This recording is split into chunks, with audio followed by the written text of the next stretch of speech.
Aselokhu angene njalo amazwi afisela umculo kaMaskandi uMdumazi ukwelulama kumaciko kaMaskandi acula nawo lapha noMaskandi. Uzokhumbuleka kwenganza kwethu ukuthi uMdumazi ke kuke kwabika ensukwini ezedlule ukuthi insizwa ayikho esimeni esihle kuza ngemuva kokubandakanyeka kwenye yengozi emgwaqeni ke lapha. Ngaza kwethu ke izona izindaba ezihamba phambili lana nake kwaduma kakhulu ukuthi uMdumazi akekho esimeni esihle usesibhedlela lapha nesimeni ke esibucayi. Abaculi baMaskandi baye bafisela lapha noMdumazi ukwelulama okukhulu ngokusheshsha lapha emakhasini abo ku-Facebook ngokwehlukahlukana kwabo. Ngaza kwethu ke kuzokhumbuleka ukuthi akuyona ingozi yokuqala lena lento isicishe ifana nento engumshophi lapha. Kuzokhumbuleka ukuthi ke uza kwabakho uMdumazi lapha nokumgojela umfokaNcuba insizwa le phansi eMtube edubele enkunzi naye ke ike yaba kwenye izigozi zomgwaqo nokuyimanje ke insizwa isalulama lapha nehamba ke ngesihlalo samasondo. Ngibona lapha ezinkundleni zokuxhumana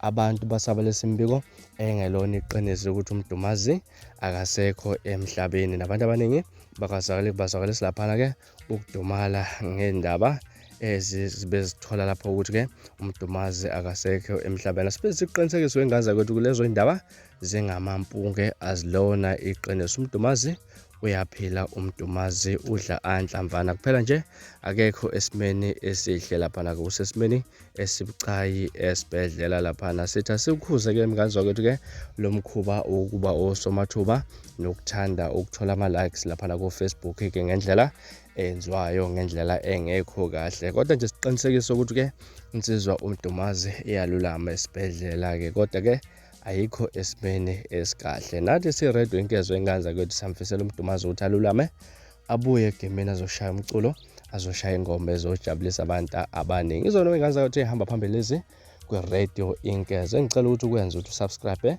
bese futhi sihlana kuvideo elandelayo ngesikhathi esilandelayo. Ungakhohlwa nokungilandela Facebook @Radio Inkezo. Nisiphathe kahle nibe nosuku lomnandi, ngithanda khona.